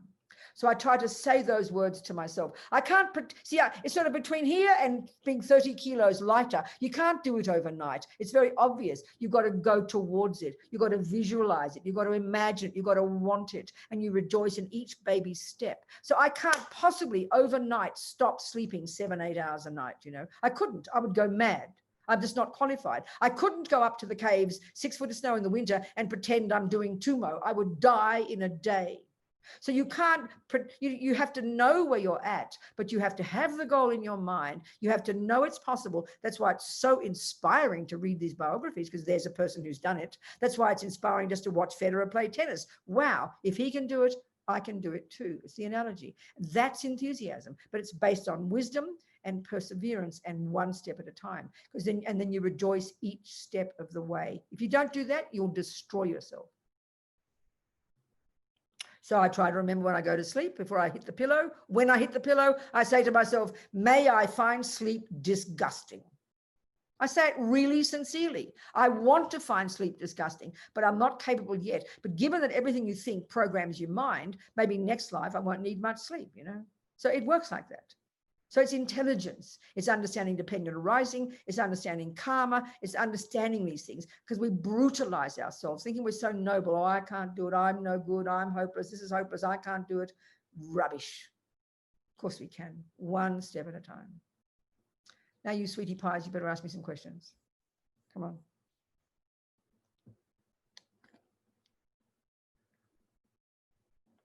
Any questions at all? Any questions there, Talia? Yes, Denise has her hand up. Good, Denise, talk to me, darling. Good morning, Robina. Good morning. Thank you again for your wonderful teaching. Good, darling. I have a question on the you versus the we when we're talking about the things to do. Like when we say, you know, you should do this and you should do this. So what do you, I don't understand who's talking to whom here? Sorry, be more precise. When our Dharma teachers are saying, or any of the books that we're reading are saying, you know, you should do this and you should do this. Like I'm talking here in the teaching, describing the practice. Word you so that it penetrates into us personally, rather than we should do this, we should do this. I don't understand, Denise. Keep it more simple for me. So you hear, okay, Denise, we're listening to some teachings now, and I'm quoting from the teachings, and I'm quoting, giving examples of my lamas, and I'm talking about the attitude that we want to cultivate if we want to do these practices. So what's your question about that? So, in other words, so my question to you then, Denise, how do you hear these words that I'm saying? How do you take this as advice? What do you do with it? That's the point. What do you think you should do with what you've just heard in this last hour and 20 minutes? Yeah, that's no, the question. Listen to it 100 times. Oh, you just start trying. So what, even this last hour and 20 minutes, what's one thing that resonated for you that you think you'd like to try and start practicing? Patience begins the second I don't get what I want. There you go. So that's a good help. So you start with that, don't you? Yes. That's how you take the advice. I mean, if you know, the piece of advice, the lamas, it's a very interesting point. You know, when you see the lamas teaching, in the front row will be the 80-year-old abbots who've been hearing it for 75 years and probably accomplished it. And then you've got the people at the back row, the back, who've hearing it for the first time. The Dalai Lama won't, he will teach in the same way, whether it's the person who's heard it for the first time or the person who's heard it for 75 years. Each of them takes it according to their level, Denise. Do you understand? I guess my question is with equanimity and verbiage. Oh, sorry, stop. What do you mean by equanimity? Be precise. What do you mean by equanimity? If we all share certain mindsets, or we all share. No, that's not equanimity, darling. That's not equanimity at all. Oh. You're making it more complicated. So again, what's the main question you've got? I mean, I think you've said it already, but say it again. What's your question? My question is the you versus the we when we're talking about things that are. What do you mean by you versus? I don't understand what you mean, darling. I don't know what you mean. What does it mean, you versus we? What do you mean, Denise? To me, when I first started studying and somebody said, you should do this as an antidote, it sounded as a diminutive directive, as opposed to. Now I'm getting here. Denise, okay, if you're learning to play tennis and Federer says, I want you to play the hand like this, why would that be diminutive? Why would that be insulting? He's being helpful. What are you talking about? What you're saying is, no, what you're talking about, you're being a guilty little girl and mummy's bossing you and saying, if you don't do this, I'll beat you up. That's what you're saying, that you're hearing. That's your mistake.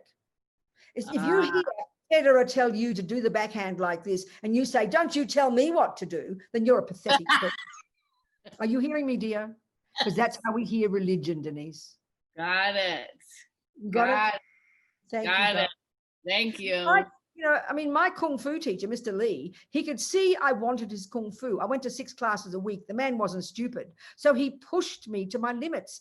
He didn't say, oh, we should do the push-ups like, Robina, do it properly, he'd say. I was honored. I wanted his Kung Fu. He knew I wanted his Kung Fu and he gave it to me, Denise. But because we're so used to religion being bossy and you get punished, that's ridiculous. Got it. Thank you. Communicating. Thank you. Good. Thank you, darling. Thank you, Petal. What's next? Wendy's next. Please unmute yourself.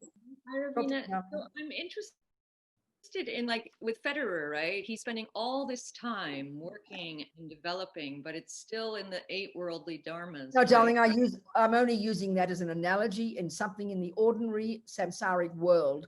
I'm only using it as an analogy. I'm not using it as a real But example. for us who are like in junior school, right? Like my addiction to reputation, right? So I'm still like, I guess the thing is, like, I'm having a conflict in relationship to my daily practice. Am I supposed to be practicing my Dharma practice and practicing in my like trying to be the best of what I am in the world at the same time? Okay, you know now okay. Now the real point here, and we need to talk about this more. And we talk, that really fits where we talk about how we even the first day. Sorry, that comes when we start to move towards achieving bodhicitta. That comes before the 6 perfections. Here we're talking at the most advanced level of the bodhisattva path, the 6 perfections. That comes in the earlier stages of the bodhisattva path, when we learn to look at the key factor that determines the character of the action we do. That is to say, the key factor that determines whether what we do is a so-called negative or positive action. Even if it's called meditating or it's called cooking, traditionally we'd say cooking is samsara and meditating is dharma. You're with me here? But yes, that's not even the criterion. The real thing that determines that your practice is actually a valid practice, which means it helps you lessen your delusions and grow your goodness and become a Buddha, is what your motivation.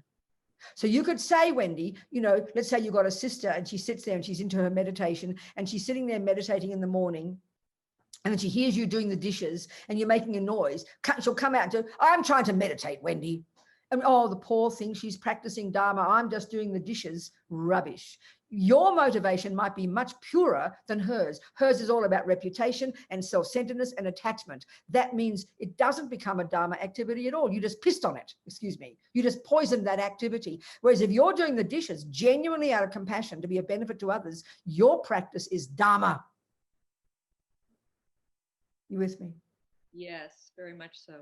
So the point is, bodhisattvas, in the first stages of practice, there's not much wriggle room, Wendy. In the first stages of practice, a Dharma activity is one that by definition is you helping to control your body, speech, and mind. There's not much wriggle room there. But when you get to the bodhisattva path, you can then say, because motivation is the thing that determines it, even an action that looks samsaric can be a Dharma action because the motivation is pure. So it's not impossible that, say, somebody like Roger Federer, I'm not saying this is true, but I'm giving an example. He could be a highly realized bodhisattva coming to the world to do something that looks like samsara called tennis, but to benefit people and to hook them and to be a benefit to them. That's a possibility. Bodhisattvas don't walk around looking like with their halos on.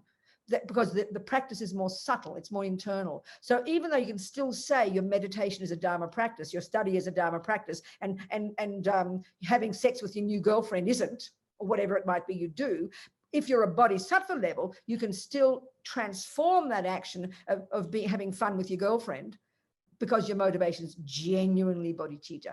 That's the key point. So the motivation is the essential point in how we create karma. Are you with me? Yes.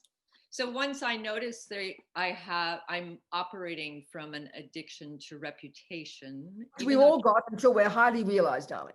We still know, you see, you then add the bodhicitta to it. Well, I know I've still got this instinct. I want to be seen to be a marvelous person. We can't help it until we're highly realized. You can't stop doing the action, but you add bodhicitta into the mix. And that's gradually what becomes stronger. That weakens the reputation motivation eventually, and your bodhicitta motivation starts to take control. You can't wait till you've given up attachment.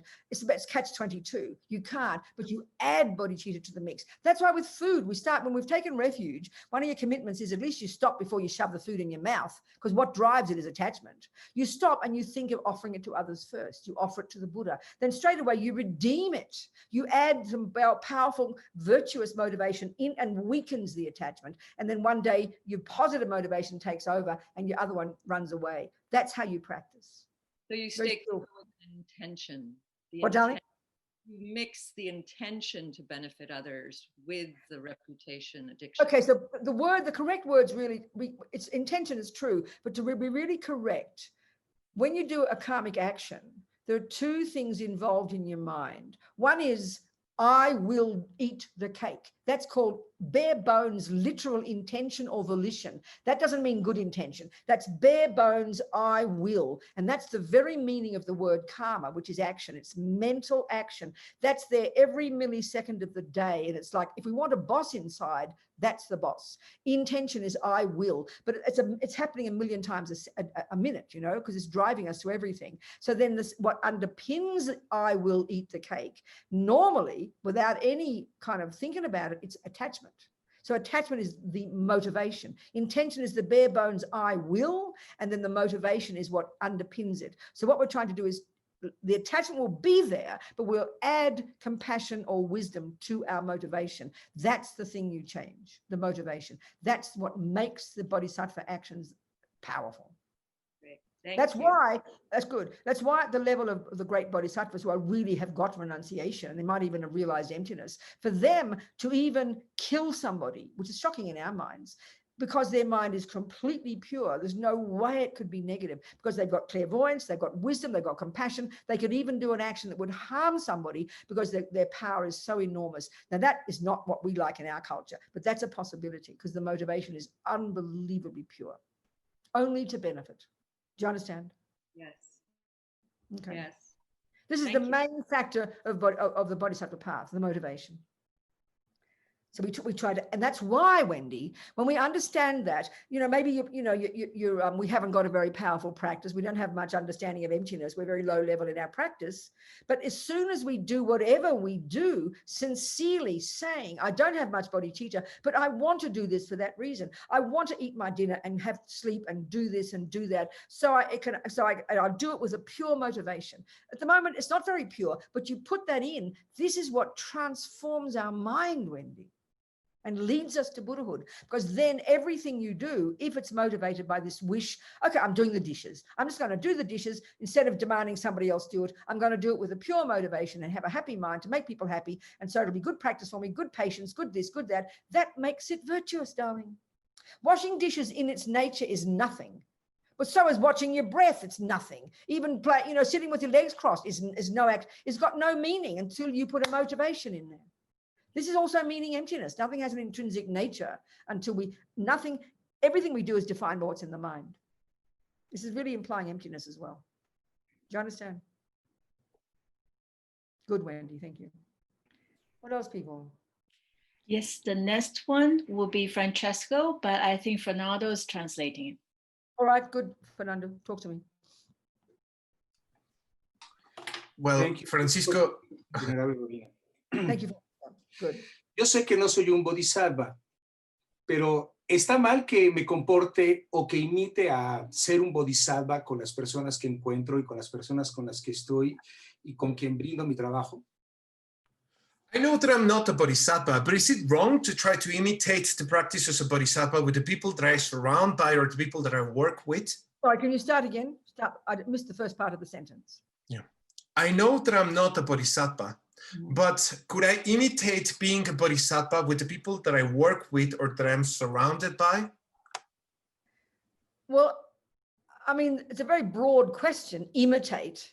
You could be playing tennis and know that you're not at the level of Roger Federer. You could, of course, if you think about it, how would you learn to be like Roger Federer? You imitate him. Of course you do. You're not as good as him yet. Everyone can see you're not the same, but how else would you learn if you don't imitate? So listening to the teachings about how to play tennis or listening to the teachings about how to be a bodhisattva, you do what you're capable of. You can't do it like Federer. You can't do it actually as a bodhisattva, but you can do it according to your capacity. Of course you would do that, Francisco. That's what practice is called. You see what I'm saying? Does that make sense to your question? You practice. But the point is, Francisco, the Roger Federer level of patience would be that you're at work and you've got a good reputation and you're the top guy in your department and you've done the job for 25 years. And then someone comes along and accuses you of sexually abusing your secretary and everybody believes you and they chuck you out and give you no pension. Now, you're not capable at this level, none of us would be, of the Roger Federer level of patience, but you can do your best. You see my point here? Francisco, are you understanding me? We have to know where you're at. Because if you think you're being like Roger Federer and you say, oh, look, I did what Roger Federer did today, people think you're insane. You didn't. But of course you must try to replicate. That means listen to the teachings carefully and do it according to your capacity. Yes. You sure that answers your question? Francisco, are you sure that answers your question? Sí. Si no tengo la claridad, sería arrogancia y sería ego. Por lo tanto, tengo que tener muy claro cuál es mi lugar. If I don't have the clarity, then it would be ego. So that means that I should know where's my place. You've got to know where you're at. Yes. You've got to know your own, like with tennis, it's a good example. You've got to know exactly your level of tennis. How can you improve if you don't? You are, you know, with the tennis example, if you think you can't do something, whereas in fact you can, that's called low self-esteem and it's not accurate. And if you think you can do more than you can do, that's called arrogance. So in either case, you're not being accurate. But same with this one, you've got to know where you're at in your practice. You've got to know what you're capable of. You've got to know your level. And then you rejoice in that level, and then tomorrow you go to the next level. Accuracy is crucial. Good, thank you. Very important point. All the points are really good. Denise's, Wendy's, and yours, all excellent. We all understand. What else, people? Yes, the next one will be Afra. Go, darling. How are you, Alpha? Hello. Hi. Good, sweetheart. Talk to me. I have a question about the relationship between generosity and our dedications of our merits. And I suppose they can be included as part of a mental offering when we dedicate, right? Yeah, I think absolutely. Yeah, absolutely. So let's talk about what dedication means, because it's not something we're familiar with. The idea is weird to us, you know. So let's analyze what it is. Shall I do that, Afra? That's all. Yes, because I was actually wondering in what way other people are benefited when we do that, or Exactly. that it's more for our mind. Terrific point. Exactly the point. Okay. So what it means is this. If you're, again, use ordinary analogy, you're learning to be a gardener, you're beginning to grow. So you go out into your session for that day to do your gardening session, and you motivate in the beginning, why am I growing this garden? So I can become the best gardener, so I can benefit and give everybody vegetables. That's a good motivation. Can you hear the motivation, the analogy? Can you hear that? Very clear. So at the end of your action, you've just done a wonderful 2 hours session. You're so happy about all the weeds you pulled out. You're so glad about all the seeds you've planted. Now, if ego gets involved, you might forget why you did it. So you remember at the end, why did I just plant all these wonderful vegetables? I'm going to offer the results of all this hard work to all sentient beings. That's what dedication is. Motivation explains to you why I'm doing these vegetables, because I want to give them to sentient beings. At the end, you remember your motivation. Why did I grow all these veggies? Instead of getting all caught up and starting getting possessive and owning your own merits, which is the veggies, you go, and I've done this. Why? So I can become a Buddha, so I can give it all the benefit will go to sentient beings. They don't benefit at all right now. It's you training your mind in this brave bodhisattva attitude. That's all it is. Okay. Yeah. Thanks. Yeah. That's what I was thinking. Yeah. That's why. So giving your merits, that's what you're doing. You're offering, because for that 2 hours, you just created a lot of virtue. You created lots of little good, delicious little karmic seeds and popped them into your bank vault, didn't you? So you're offering those seeds to others. You're offering the fruits of those seeds, which is your goodness, to other beings. That's the veggies one. Yeah. Okay. Thank you. Good, darling. Thank you. People, yes. What else? Yes, Robina. Fernando will be the next. Good. Go, Fernando. Hello, Venerable Robina. Thank you for the teaching. How do I deal with trying to help others and then my attachment getting involved, because it has backfired me in the past? When I get attached trying to help someone, and then at the end, because I'm trying to help this person, I end up being attached to them, and then that's right. It becomes a mess. That's exactly right. That's what we have to watch out for, like a hawk. That's the point, Fernando. We have to watch like a hawk, our minds. So this is why at the moment, it's the same as Wendy's question. the moment where we're at is we've got lots of attachment. And that's why we do junior school first, and we focus on not our body and controlling the body and speech, which are the servants of attachment, the servants of anger. This is why you can't avoid this level of practice. Then you get to the next level where you start to look at the attachment itself, and you become super sophisticated in your ability to identify attachment. So now you get to the Bodhisattva path, where you add to this practice of controlling your body, speech, and mind, the proactive job of benefiting others. So in a sense, you're risking your attachment, because we all want to be loved. That's the main attachment. We want to have a good reputation. We're attached to the person liking us. So of course you're going to risk that. But if you've done the earlier work and you're watching your mind like a hawk every day, and you do notice it's there, you can't force it not to be there. But you notice it, but you practice. Oh, shut up, Fernando. Give it a break. You know, do what you, and so you recognize it, you throw it out, and you keep practicing the goodness. And then you have no attachment to any expectation, because in the end, the person might not even like you. So you accept that's okay. I mean, I can see this with all the work we did for the prison project, Liberation Prison Project, when I was running it, 15 years. I mean, we helped so many prisoners. And because all these guys are in prison, isolated, lonely, no home, no money, no food, no help, no friends. So naturally that they get very attached to you, and they all praise you, and they love us, and they think we're so special. So we can get very caught up. Aren't we amazing, helping all these people? And a person takes refuge, and we think, oh, wow, he's amazing. And he writes letters. You people at Liberation Prison Project are so incredible. And then the guy stops writing, or he writes to you and he says, I've given it up and I've become a Muslim. So if we are attached to the end result, we think, how dare he give us up? He's become a Muslim. We were trying to help him be a Buddhist. You don't get insulted. You know that you helped him work on his mind, and we rejoice when he becomes a Muslim. You don't take it personally. You with me, Fernando? Yes, I am. Thank you very much, Venerable Robina. Good. Okay. Who else, people? Okay. Yeah. Please unmute yourself, Ramesh. Yes, Ramesh. Yeah. So I go by Madhu. I have a question about this practice, of course. And it's basically similar to, like, I want to eat the cake. And so what I can do is pause before eating that cake. And so I'm slowly introducing wisdom while trying to hopefully someday reduce the power of desire. That's right, Jelly. Exactly. Perfect. That's junior school and high school practice. Absolutely. So I want to know what you have to say about if I'm dealing with an aversion instead of a desire, such as, for example, the most common one would be, like, the most common human condition would be that, say, abuse, right? So the most common abuse would be something like your sibling, your cousin, your classmate, your colleague is envious of you. That's right. Because they're not going to tell you they're envious of you, but they are going to just, treat you badly. That's right. Exactly. Comments, stuff like that.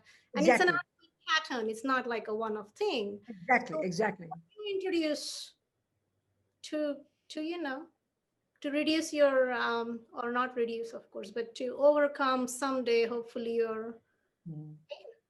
Or this, sweetheart Ramesh, this is exactly the example of the first kind of the practice of patience. The first one is patience in the face of abuse. So this is the practice. So now put it this way, Ramesh, this is why I keep talking about this always in terms of levels. Let's say we haven't even begun the path, and let's say we're hungry for love, and we're hungry for our sisters to think we're nice, and we're hungry for the boyfriend to think we're lovely. We've got lots of attachment. We're not conscious. We're really suffering because of our attachment, believing all the happiness will come when I get praised and loved by somebody else. That's normal life, right? So then when the boyfriend is insulting to me, then I want to go kill myself. So I'm not capable at that level of practice. My level of practice is not to practice patience in the face of that abuse. That is literally too advanced. The level of patient practice I've got to start doing, if I even begin, is to learn to understand karma, to control my body, to control my speech, to understand the mind, to study the Buddhist view of the mind. That's the wisdom wing. That's the first level of practice. And this is stupendously hard.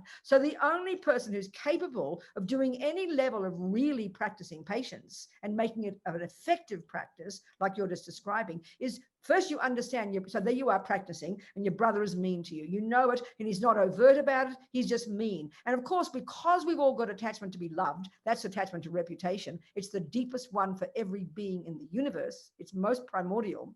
Then we understand what's going on. It's so painful. We wish we could talk to him. We think if only he could understand, I'm not like that. That's how we're thinking. But instead, if we're trying to practice, we'll talk to ourselves. We'll do our practice. We'll do our purification at night. And that's another thing. I'll discuss that in a minute. But we will realize, okay, this is due to past karma. If you have the view of karma, which you learn in junior school, this is due to karma, Ramesh. You say to yourself, I must have been harmful to the past. I did nothing wrong now. It's due to past karma. I have to accept this. What can I do? I must have created the cause. I'm now experiencing the result. So then I'm thinking now how am I going to learn from this? So I learn about my attachment. I realize I'm craving for my brother to love me because that makes me feel like I'm a worthy person. But you realize, you say to yourself, well, no, his love of me does not make me a worthy person. I'm already worthy. I need to learn to approve of myself. I learned I'll love my brother for who he is. I'll try and accept this abuse and not talk about it and don't go on about it. That's how you would talk to yourself in whatever level you can to accept the reality of this. And then the other thing, so far so good. The next one, when we understand purification practice, Ramesh, and this is right back in junior school, it's so powerful. So let's just discuss that here now because it's a really good example. So, okay, there are 4 ways our karma ripens. And in this life, there are 3 of them. The first one is the life we get. So we got human birth. The next 3 will ripen in this life, Ramesh. Now, the first one is referring to our own tendencies, our own virtues, our own non-virtues, our own craziness, our own being good at piano or football, all of our tendencies. They're basically a bunch of habits we brought from the past. That's the first track of karma.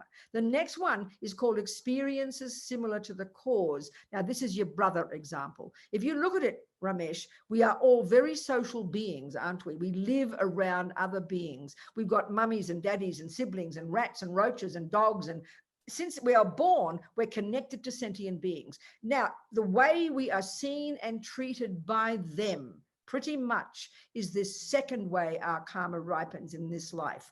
And it's called our experiences similar to the cause. So there's your brother jealous of you, or there's your brother not believing your words. You know you've done nothing wrong now, but because you understand karma, you're able to own it. You realize I must have done something like this in the past. So now that experience is coming back from my brother, because karma is pretty personal, you know, and this includes all the good things as well. If your brother adores you, it's exactly the same karma, but we never analyze it when the good things happen. We only analyze it when the bad things happen. So you should also realize if your brother adores you, then that's because you've been virtuous and kind and haven't stolen from him or lied from him in the past, such that he sees you as a lovely person now. So you also own that one. That's called the experience similar to the cause of your past virtue. But if he doesn't believe you, that's the experience similar to the cause of your past lying or your past whatever it is. So then you, with this karmic view, which is back in junior school, that really helps you own the experience and not use it as a weapon against yourself, understand why it's happening. And then the point is this: when you do purification practice, the 4 R's, you know about the purification practice? No.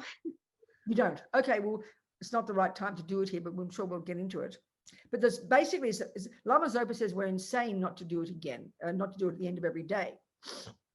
So the first level of each of these 4, so there's 4 steps. And the first step, you check at the end of the day what's happened today. You badmouth your boyfriend, you're upset, you're angry with your brother, you killed a rat, you regret the things you've done wrong today because you don't want the future suffering. This is the meaning of karma. Now that attitude, if you think of your brother, let's say something happened today or at work or whatever it might have been, and you're also hurt about it, but then when you do your purification, this very first step of regretting, so you think, well, there's the person at work accusing me of lying, and I know I didn't lie. And you think, well, that must have been the result of my lying in the past. So then you say to yourself, I regret that from the depths of my heart, that action I must have done 22 lives ago, which is now ripening as someone not believing me. So when you regret that action, that is what helps purify that result. So don't be surprised if every day that's just the first of the 4 steps. If you genuinely own the cause of it, which is yours from a previous life, don't be surprised that one day that person will suddenly start to believe you because you're changing the karma. This is a very powerful one. And this is right at the beginning stages of practice. As a concept, this makes any sense? Yes. Good. We've got to remember these things because we don't. All we do is panic and think, I didn't lie. Why is he not believing me? And we try to change his mind. But this is why bad things happen to good people. This is why bad things happen, period. Because in our world, we're so addicted to believing that the way we are now, let's say we don't lie, it doesn't make any sense to us that people don't believe our words. And we get so upset and so hurt. But look at the world. Look at all the people who do nothing wrong, who have bad things happen to them. And this is why we go crazy in our life, because we have no explanation. I mean, this is Buddha's explanation, but including all the good things as well. But we tend to take the good things for granted. Just give me more, please. We don't think there's a cause. But everything that ever happens to you in relation to other sentient beings, that action is similar to something you did in the past that has caused this result now. It's quite specific. It's quite technical. Do you get me, Ramesh? Good, darling. Wonderful. Thank you. Thank you so much, darling. But of course, this is why it's tough work. Talk about going to the gym. Talk about testing our muscles. This is full-on practice every day. It's really intense level, you know. Being brave in the face of problems is very difficult for us. What else, people? 10 minutes to Yes, go. Venerable Robina, there is a question from Mestra, and I apologize if I don't pronounce your names correctly. Please. So you tell us how you say your name, Masha. Tell us. Masha. Masha. The Yeah. J is like an H, isn't it? No. An H? What's it like? What's the J sound? Masha. What's the J sound? Just the J sound. What? Oh yeah, like an H in a way. Masha.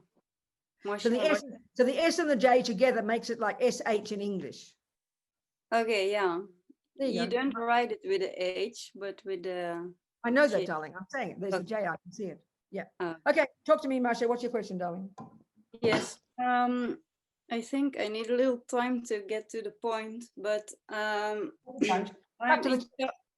in charge of quite a big group of people in a social community, and the base of the community is like there are people who need things and there are people who have things to give, and that goes in a circle around. It's not like it. I mean, sometimes you need. Okay, fine. So try and cut to the question, Masha. It's good for your mind.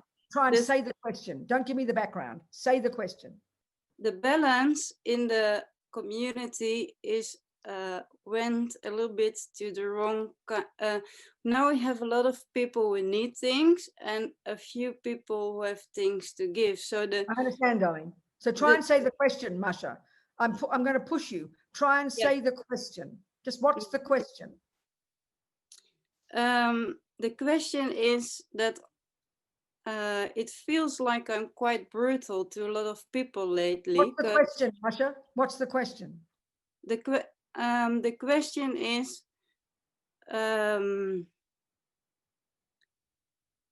I remove some people to in. What's the question, Masha? What's the question? The question is it an awful thing to? Now we're getting there, darling. You don't need all the background. Now you're coming to the question after 5 ties. What's the question? Good. Now go on. Is it? Go on. Is it an awful thing to do to push people back? I mean, for them, it feels like I push people back. Keep to the question. Keep to the question, Masha. What is the question? Keep to the question. You said, is it not good? Is it not good? Finish. Is it not good to do what? Actually, it's the main thing is that what's the question, Masha? The question is it a bad thing to back off people? What do you mean back off people? Give a more simple example. What's back off people mean? What do you mean, sweetheart? Give a simple example. Give me a simple example, darling. A simple example of what you had to do one time with one person. A person was all the time the first person that people. Never mind. I start to stop people when they're, for example, very brutal in the community. I don't understand what, Masha, it's much too general, darling. Can you please give a simple example of one event, one time with you and another person? Ask the question, is it good or bad that I did this action? What action did you do, Masha? I put a person who was very in the front to the back. You mean, were they part of the, were they an employee? Are they a volunteer? Are they part of? They're all employees. And so good, Masha. Okay, good. Now we're getting somewhere. It takes you so long, darling. I understand, but it's helpful. Sorry for You're that. in charge of a group, and one of the people, and they're all employees, and one of those employees, what did you do to that person? What did you say to that person? What did you say to them? I told the person that she can't do that job anymore, but okay, so you sacked her, you fired her. Yeah, no, not fire, but on a specific, not fired for the whole project, but I one fired project. her. So you fired her from one project. That's a very simple question, isn't it? Can you hear that's a simple? I don't know why I find it so hard. Masha, can you hear that's a very simple question? Yes. Okay, good. You fired somebody from a project. And you're the boss, right? Yeah. You're the boss. You're in charge. So you're allowed to do that. You're allowed to hire people and to fire people. That's your job description, isn't it? Yes. Right. And because you've got the bigger picture in mind, haven't you? For the success of the whole project.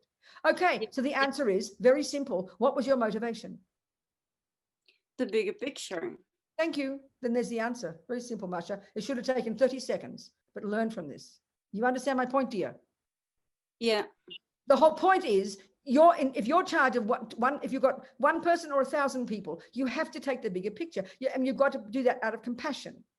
You know, okay, if the job is making guns, then I'd suggest you don't do that job. You better leave it. I don't care how good your compassion is if you're making guns, but you're doing things to help people. So your motivation has to be for the bigger picture. And you've also got to want to benefit that person. It's got your wish, also the other point, Masha, you have to genuinely want to benefit that person. If you want to just push that person because you think they're arrogant, that does not make what you did virtue. It is not virtuous. So not only do you have to have the bigger picture in mind, you have to have a genuine compassion for that person. Do you have that or not? Be honest. Yes. Okay, then. So your action is good. That's it. So you have to have the courage to do what is right and let people dislike you. Let her get angry with you. Let her criticize you. You stay steady, you be calm, you don't defend yourself, you're doing your job properly, but do it with kindness and compassion and wisdom. That takes a lot of courage. Are you clear, Masha? Yeah, yes. So, okay, what isn't clear? You have another question, do you? If you're not clear, you have another question. What's your question? If it's another question.